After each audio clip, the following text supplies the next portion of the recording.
Hi everybody, this is the lecture for module number 6 on the topic of socialization, and it covers Introduction to Sociology chapter 4, pages 83 to 105, and this is part 1. Okay, so some basic concepts we'll cover. We'll talk about the main agents of socialization and how they contribute to social reproduction.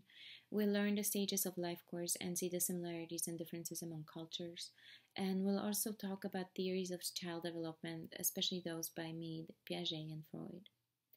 So, socialization is a process through which helpless infants gradually become self aware, knowledgeable individuals, skilled in ways of his or her culture. If you think about it, when we first come to this world, we're helpless. Somebody needs to take care of us. As we grow up, we learn about who we are, what we do, what's important to us, and so on. That's the process of socialization. Your book argues that social reproduction is the process through which societies have structural continuity over time. This sounds very theoretical, but all that means is that as we learn things from our parents, such as norms and values, how we should behave, what's important to us, and so on, when we have kids, we teach our kids very similar things. Maybe not the same, but very similar. And then when our kids have their kids, they teach them very similar things, and so on.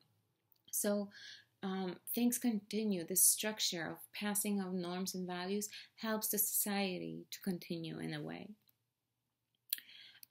We can talk about two types of socialization, and each of us pretty much goes through, or most of us go through both. Primary socialization is the most crucial period of socialization. This is socialization from infancy to early childhood. So this is, I'm sure you heard, kids are like sponges, right? So this is the moment where kids, because when we come to this world, we don't have any preconceived ideas, notions, we don't understand much. So this is where we formulate our ideas, what's important to us, and so on. Secondary socialization, it is still important, but it's the socialization that takes place from early childhood through adult life. And when we mean early childhood, we're talking 5-6 years of age. So if you think about it, by 5 or 6, kids already have some ideas about the world, how they should behave, what's okay, what's not. But that primary period is where we, for example, learn language. And we'll talk about how important that is in a second, because the question is, how would we be if we were not socialized? And there are examples of unsocialized children, and those are children who spend significant early years away from normal human contact. And the two cases I want to talk to you guys about are Wild Boy and Genie. So Wild Boy of Aveyron, one day he walked out of the forest on his force because he couldn't walk upright. And when he was found, he behaved like an animal. And what it told us, for example, he didn't have any clothes on. He barked and made animalistic noises. He would go to the bathroom wherever. And that is because he was taught to do this, or he learned how to do this from animals. Animals raised him. So he became like an animal. And he was taught certain things later on when he was found. Researchers and doctors and so on taught him how to walk upright, taught him to dress himself, taught him to go to the bathroom in a specific place. But what they noticed is he couldn't really learn language the same way like you and me.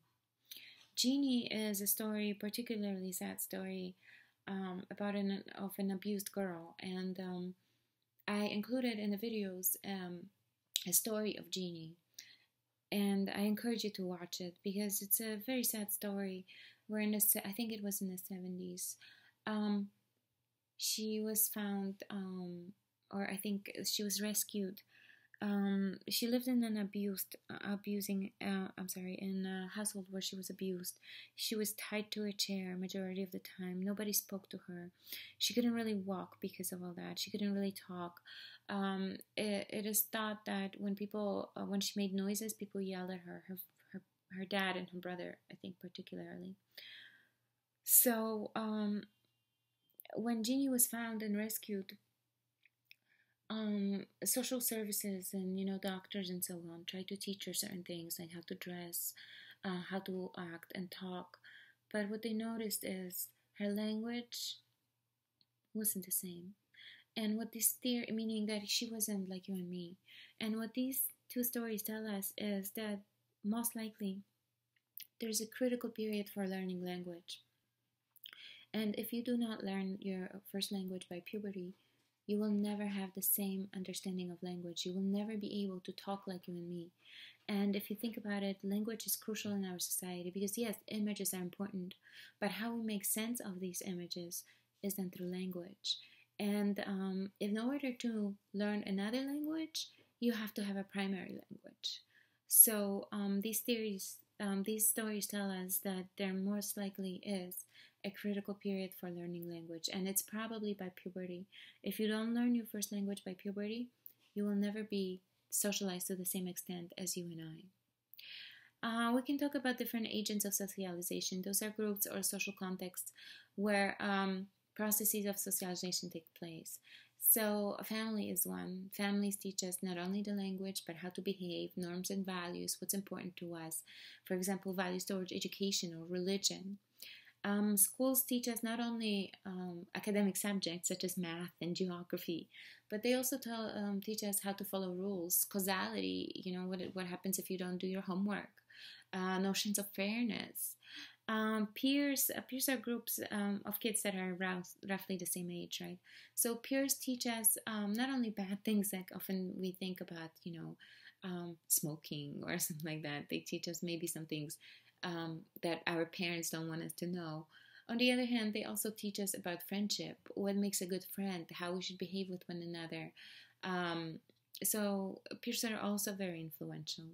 Mass media, here we can talk so much. Media teaches us from everything from gender roles to body image to behavior. And for example, there's a big discussion about video games, whether they're too violent, because a lot of these popular games have some violence in it. So some people argue that they desensitize kids towards to violence. On the other hand, people say that they notice that kids who play video games have a very good hand-to-eye coordination, right? So the debate continues.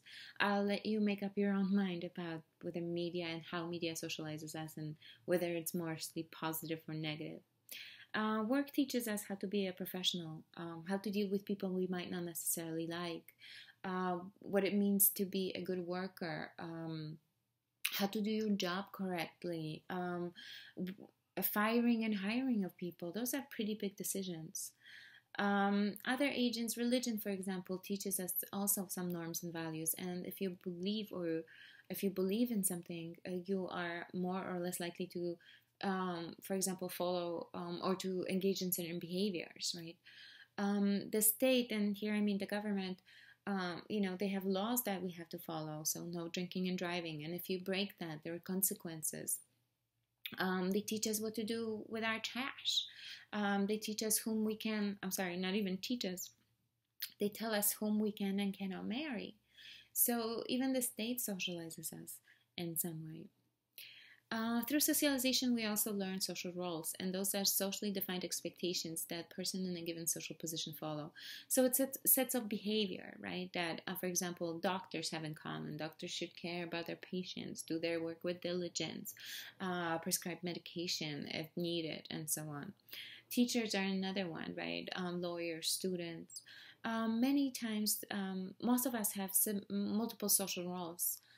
At the same time, because we're not only doctors, we might be also students, we might be mothers, fathers, brothers, and so on.